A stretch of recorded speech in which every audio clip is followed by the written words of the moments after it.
Cuando levanté el teléfono para preguntarle a mi hijo Carlos cuándo sería su boda, mi nuera Patricia me miró fijamente a los ojos y dijo con una sonrisa escalofriante: "Ah, ya nos casamos ayer. Solo invitamos a personas importantes".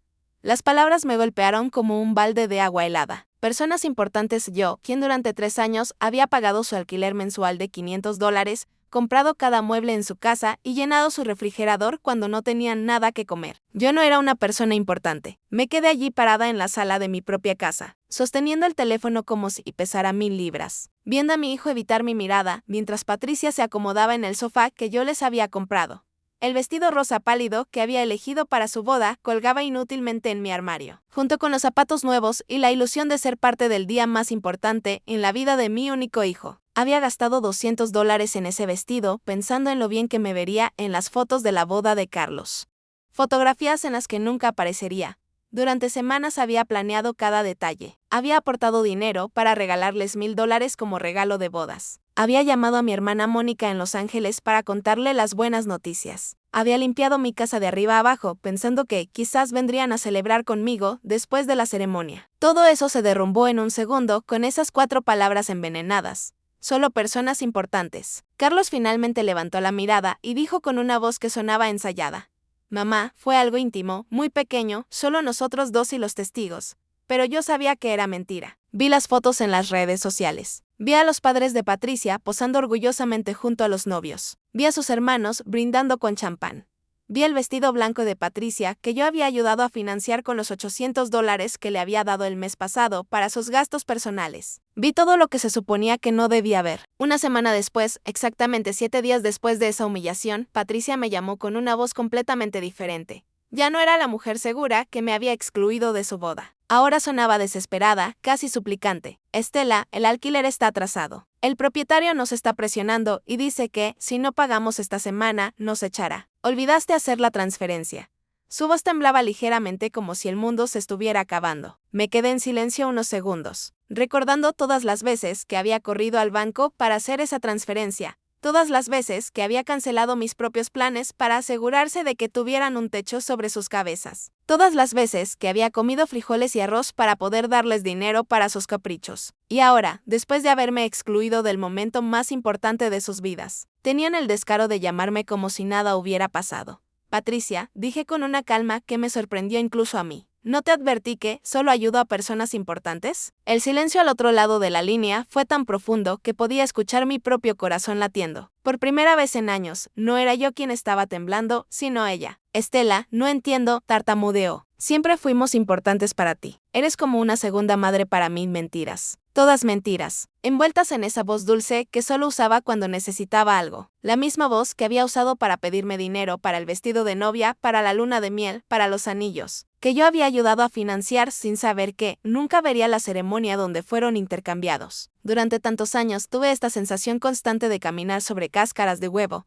sopesando cada palabra, cada gesto, cada regalo, esperando obtener una migaja de afecto de mi propio hijo. Era la madre perfecta, la suegra complaciente, la proveedora silenciosa que nunca protestaba cuando me trataban como si fuera invisible. Pero esa frase, "solo personas importantes", despertó algo en mí que había estado dormido durante demasiado tiempo. Había calculado en mi cabeza cuánto dinero había gastado en ellos en esos 3 años. Entre alquiler, comida, regalos, emergencias y caprichos. Eran más de $20,000 que había sacado de mi jubilación, de mis ahorros, del dinero que mi difunto esposo había dejado para que pudiera vivir mis últimos años en paz. ¿Y para qué fue todo eso? Para ser tratada como una extraña el día de la boda de mi propio hijo. Esa noche, después de colgar, me senté en mi cama y lloré. Pero no eran lágrimas de tristeza.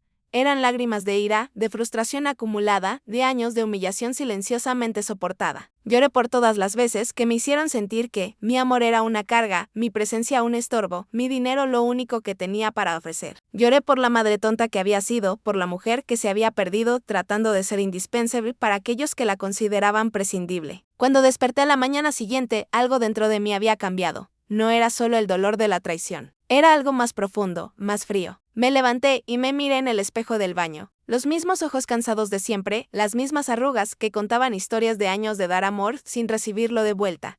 Pero había algo más en mi mirada. Una dureza que no reconocía, una determinación que había estado enterrada bajo años de complacencia. Fui a la cocina y hice café como lo había hecho cada mañana durante 40 años. Pero esta vez no pensé en llamar a Carlos para preguntarle cómo había dormido. No revisé mi teléfono anticipando un mensaje de él disculpándose por la humillación del día anterior.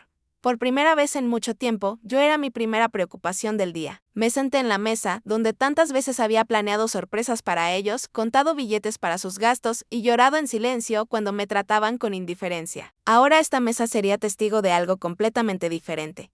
Saqué mi chequera, mis estados de cuenta bancarios y comencé a hacer los cálculos. Quería ver en números exactos el alcance de mi propia tontería. Alquiler mensual de $500 multiplicado por 36 meses, $18,000. Comida y suministros aproximadamente $200 al mes, otros 7,200. Regalos de cumpleaños, regalos de Navidad, regalos de aniversario, al menos 3,000. Emergencias médicas de Patricia, $800. El préstamo del automóvil que nunca me devolvieron, 2,500. La reparación del aire acondicionado en su apartamento, 600. Los muebles de la sala, 1,200. $33,400. Esa era la suma exacta de mi generosidad. $33,400 que había desperdiciado de la herencia de mi esposo, de mi pensión, de los ahorros que había guardado centavo a centavo durante décadas de trabajo honesto. Todo ese dinero tirado por la ventana para mantener cómodos a dos adultos que ni siquiera podían pretender respetarme. El teléfono sonó y vi el nombre de Carlos en la pantalla. Normalmente, mi corazón había palpitado mientras corría a contestar, esperando que finalmente se disculpara y explicara que todo había sido un malentendido, pero esta vez lo dejé sonar 1, 2, 3 veces. Finalmente cayó en silencio y continué bebiendo mi café como si nada hubiera pasado. 10 minutos después sonó de nuevo. Esta vez era Patricia. También lo dejé sonar. Luego llegó un mensaje de texto de Carlos. Mamá, por favor contesta. Necesitamos hablar. Borré el mensaje sin responder. A las 2 de la tarde decidí salir a caminar. No había hecho eso en meses, sin un propósito específico, sin un mandado relacionado con ellos. Siempre era el banco para transferencias, el supermercado para comprarles algo que necesitaban, la farmacia para los medicamentos de Patricia. Hoy salí a caminar solo porque quería. Pasé por el parque, donde tantas veces había llevado a Carlos cuando era niño. Recordé a ese niño dulce que me abrazaba fuerte y decía que yo era la mejor mamá del mundo. ¿Cuándo se había convertido en este hombre que me trataba como un cajero automático con sentimientos? ¿Cuándo empecé a confundir amor con dinero? ¿Cuándo empecé a creer que tenía que comprar el afecto de mi propio hijo? En el banco, donde tantas veces había hecho transferencias automáticas, me detuve frente a la puerta. El gerente de la sucursal, el señor Martínez, me vio a través del vidrio y me saludó. Lo conocía desde hacía años, había procesado cada una de mis transferencias a Carlos y Patricia. Había visto mi cuenta vaciarse mes tras mes para llenarla de ellos. Entré y caminé directamente a su oficina. Señor Martínez, le dije, necesito cancelar las transferencias automáticas que tengo programadas.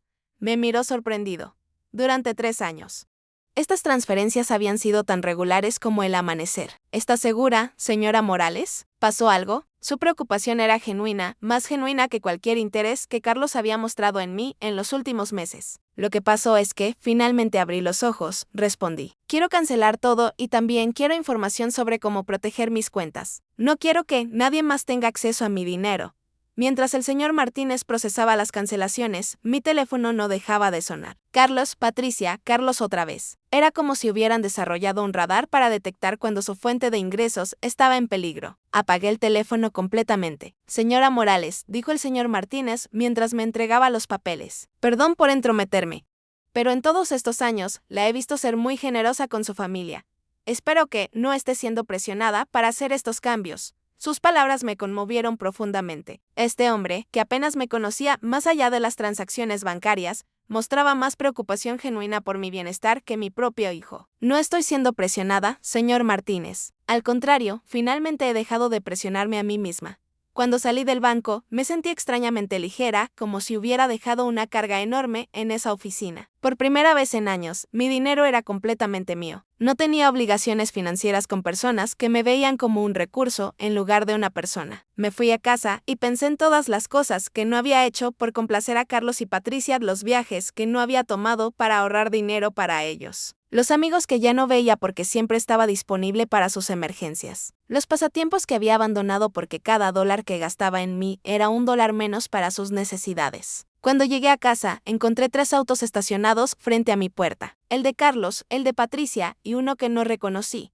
Podía ver movimiento dentro de mi casa a través de las ventanas. Mi sangre se heló. Tenían llaves. Les había dado las llaves porque confiaba en ellos. Porque pensé que algún día cuidaría de mí, así como yo había cuidado de ellos. Respiré profundamente antes de abrir la puerta. Era hora de la primera confrontación real de mi nueva vida. Abrí la puerta de mi casa y vi una escena que nunca olvidaré. Carlos estaba sentado en mi sofá con la cabeza entre las manos. Patricia caminaba de un lado a otro como un animal enjaulado, y un hombre mayor que no conocía estaba revisando papeles en mi mesa del comedor. Mis papeles, mis documentos personales. ¿Qué está pasando aquí?, pregunté con una voz que sonó más fuerte de lo que esperaba. Los 3 me miraron como si yo fuera la intrusa en mi propia casa. Patricia fue la primera en hablar y su voz tenía esa urgencia desesperada que ya había escuchado por teléfono. Estela, gracias a Dios estás aquí. Necesitamos hablar. El señor Romero es de la firma de abogados que consultamos sobre tu situación. ¿Mi situación? La pregunta salió de mi boca con una calma que me sorprendió. ¿Qué situación? Estoy perfectamente bien. Carlos finalmente levantó la cabeza y me miró con esos ojos que alguna vez pertenecieron a un niño inocente y ahora solo reflejaban pánico financiero. Mamá, fuimos al banco y nos dijeron que cancelaste todas las transferencias. El señor Martínez explicó que también bloqueaste nuestro acceso a tus cuentas. No entendemos por qué hiciste eso. El señor Romero, un hombre de unos 50 años, con traje gris y una sonrisa que no inspiraba confianza, se me acercó con la mano extendida. Señora Morales, soy el doctor Romero, abogado de Derecho Familiar. Sus hijos están preocupados por su bienestar mental y me han pedido que evalúe la situación. No le estreche la mano en cambio. Fui directamente a mi mesa del comedor y recogí todos mis documentos que él había estado revisando sin mi permiso. Estos son mis papeles privados. No tiene derecho a revisarlos sin mi consentimiento. Mamá, interrumpió Carlos con esa voz condescendiente que había perfeccionado en los últimos años. Estamos preocupados por ti. Tu comportamiento ha sido muy extraño últimamente. Primero nos cortamos financieramente sin explicación, luego no contesta nuestras llamadas. Creemos que podrías necesitar ayuda profesional. Patricia se acercó y trató de tomar mi mano con esa ternura falsa que reservaba para momentos en que necesitaba algo. Estela, cariño, sabemos que estás bajo mucho estrés. Quizás la soledad te está afectando más de lo que crees. A tu edad, los episodios de confusión son normales. La palabra confusión resonó en mi cabeza como una alarma. Ahora entendía por qué habían traído al abogado. No se trataba de ayudarme, se trataba de declararme mentalmente incompetente y tomar el control de mis finanzas. La misma mujer, que me había dicho que solo invitaban a personas importantes a su boda, ahora me trataba como una anciana senil. No estoy confundida, dije con una firmeza que silenció a todos. Estoy más clara de lo que he estado en años. Iban a salir de mi casa ahora mismo. El señor Romero intervino con esa voz profesional que usan los abogados cuando quieren sonar razonables. Señora Morales, entiendo que se sienta abrumada, pero sus hijos tienen derecho a intervenir si creen que su capacidad para tomar decisiones financieras está deteriorada. Han documentado varios comportamientos preocupantes. Comportamientos preocupantes. La risa que salió de mi garganta fue ronca, casi cruel. ¿Cómo qué? ¿Decidir que mi dinero me pertenece? ¿Decidir no financiar más las vidas de 2 adultos que me tratan como basura? Patricia se levantó de un salto como si la hubiera bofeteado. Nunca te tratamos mal. Eres parte de nuestra familia. Todo lo que tienes nos pertenece a nosotros algún día de todos modos. Solo estamos acelerando el proceso.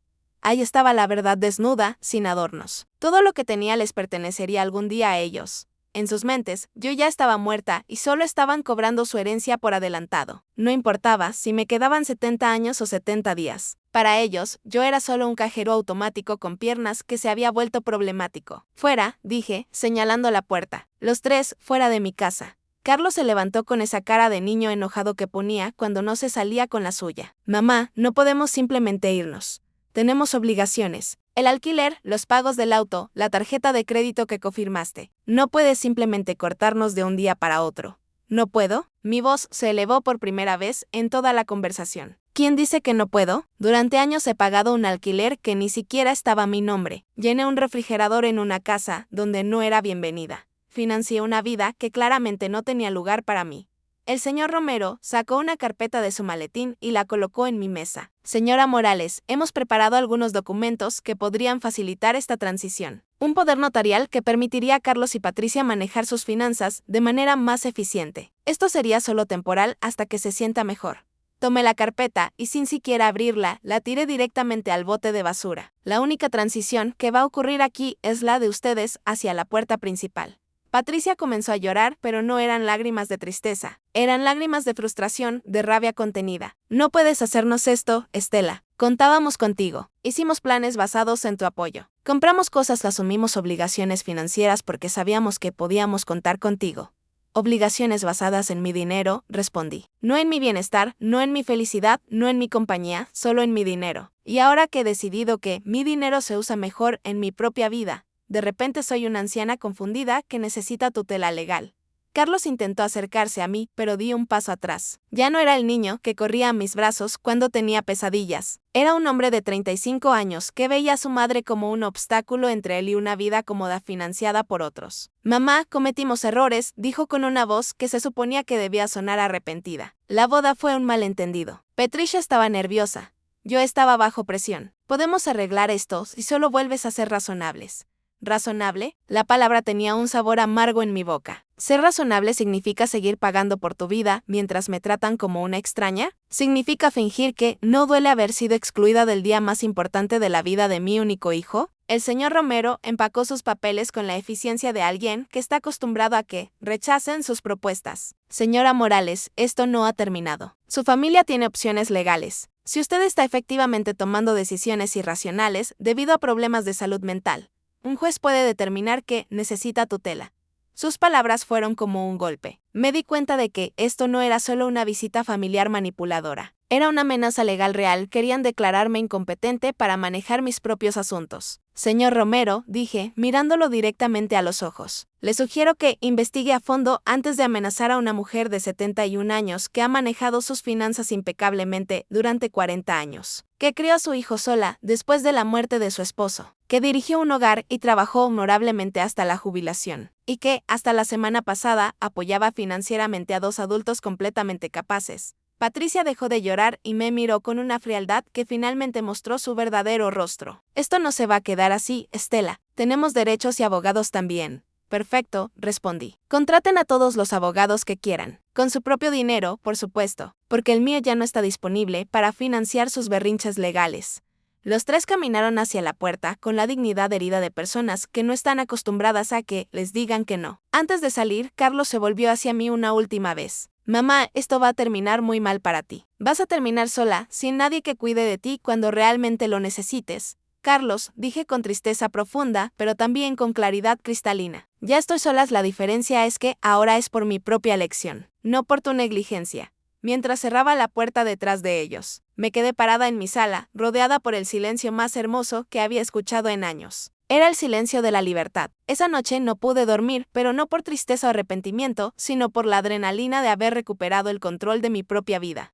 Me quedé despierta en la cama, planeando mis próximos pasos como un general preparándose para una batalla. Si Carlos y Patricia querían pelear, les daría una guerra. Pero sería una guerra que lucharía con inteligencia, no con emoción. A las 6 de la mañana ya estaba vestida y lista para salir. Mi primera parada fue la oficina del abogado, el señor Torres, un hombre que había conocido años atrás cuando estaba manejando el testamento de mi esposo. A diferencia del señor Romero, a quien Carlos y Patricia habían traído, el señor Torres tenía una reputación impecable y se especializaba en proteger los derechos de los ancianos. Señora Morales, me dijo, mientras le explicaba la situación, lo que sus hijos intentaron hacer ayer es más común de lo que piensa.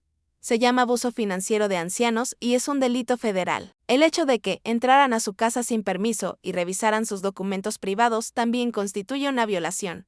Sus palabras me calmaron y preocuparon a la vez. Me calmaron porque confirmaban que no estaba loca, que lo que había sucedido era verdaderamente abusivo. Me preocupé porque me di cuenta de que la situación era más seria de lo que había pensado. Tenemos que documentar todo, continuó el señor Torres. Cada transferencia, cada regalo, cada vez que la presionaron por dinero. También cambiaremos su testamento para proteger sus activos de futuros intentos de manipulación. Pasamos 3 horas revisando mis registros financieros. El señor Torres silbó cuando vio la suma total. $33,400 en 3 años. Señora Morales, con este dinero podría haber vivido cómodamente, viajado y disfrutado de su jubilación. En cambio, financió completamente las vidas de 2 adultos que ni siquiera la respetaban lo suficiente como para invitarla a su boda. Cuando salí de la oficina del señor Torres, tenía un plan completo. Primero, cambiaría todas las cerraduras de mi casa. Segundo, instalaría un sistema de seguridad con cámaras para protegerme de futuras visitas sorpresa. Tercero, abriría una nueva cuenta bancaria en un banco diferente donde no tuvieran contacto. Y cuarto, comenzaría a vivir la vida que había pospuesto durante años. Mi siguiente parada fue la ferretería. El dueño, el señor Vargas, me conocía desde hacía años porque siempre estaba comprando cosas para arreglar el apartamento de Carlos y Patricia. Esta vez fue diferente. Señora Morales, ¿qué trae hoy? ¿Otra emergencia con su hijo? Preguntó con la familiaridad de una persona que había presenciado silenciosamente mi generosidad desperdiciada. No, señor Vargas. Esta vez es para mi propia casa. Necesito cambiar todas las cerraduras y quiero que sean de la mejor calidad.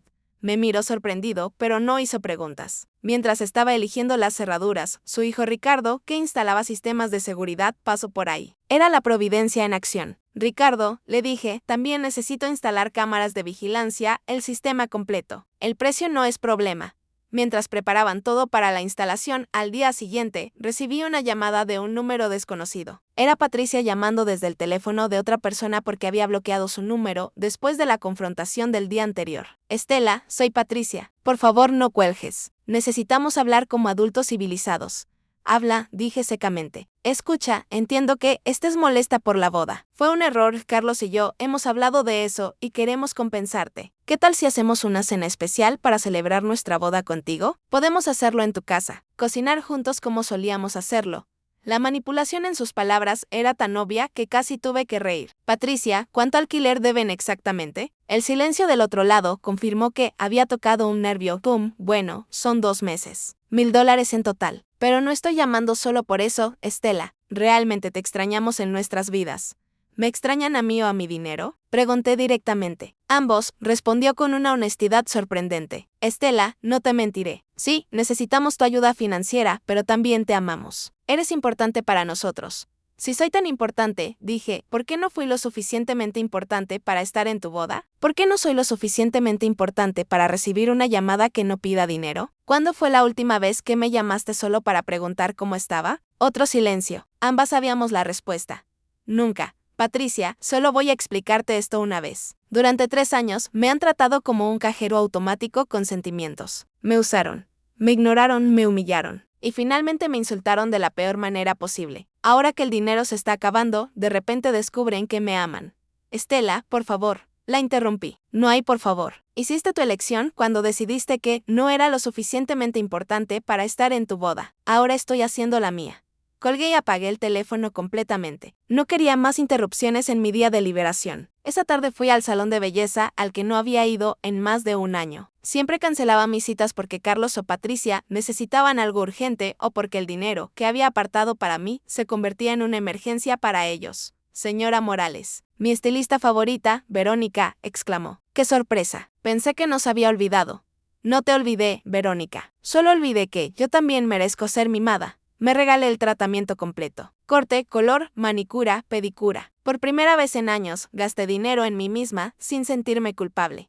Mientras Verónica trabajaba en mi cabello, me contó sobre su vida, sus hijos, sus sueños. Era refrescante tener una conversación que no girara en torno a las necesidades de Carlos y Patricia. Se ve hermosa, señora Morales, dijo cuando terminó. Pero más que eso, se ve libre. ¿Pasó algo bueno? Sí, Verónica. Finalmente aprendí a decir que no. Cuando llegué a casa esa tarde, había un auto frente a mi puerta que no reconocí. Mi corazón se aceleró por un momento, pensando que Carlos y Patricia podrían haber regresado con refuerzos, pero al acercarme, vi a una mujer mayor sentada en los escalones de mi porche. ¿Señora Morales?, preguntó mientras salía del auto. Sí, soy yo. ¿Puedo ayudarla? Soy Beatriz López.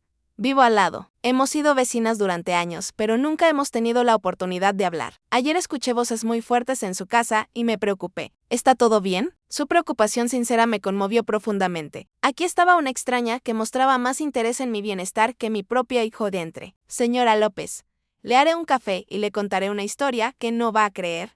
Mientras hacía el café, le conté toda la situación. Beatriz escuchó sin interrumpir, asintiendo ocasionalmente. Y cuando terminé mi historia, sus ojos estaban llenos de lágrimas. Señora Morales, dijo, hizo lo correcto. Pasé algo similar con mi hija hace 5 años. También pensaba que era mi deber financiar su vida adulta. También creía que no me amarían si no les daba dinero. ¿Qué pasó? Corté el dinero cuando me di cuenta de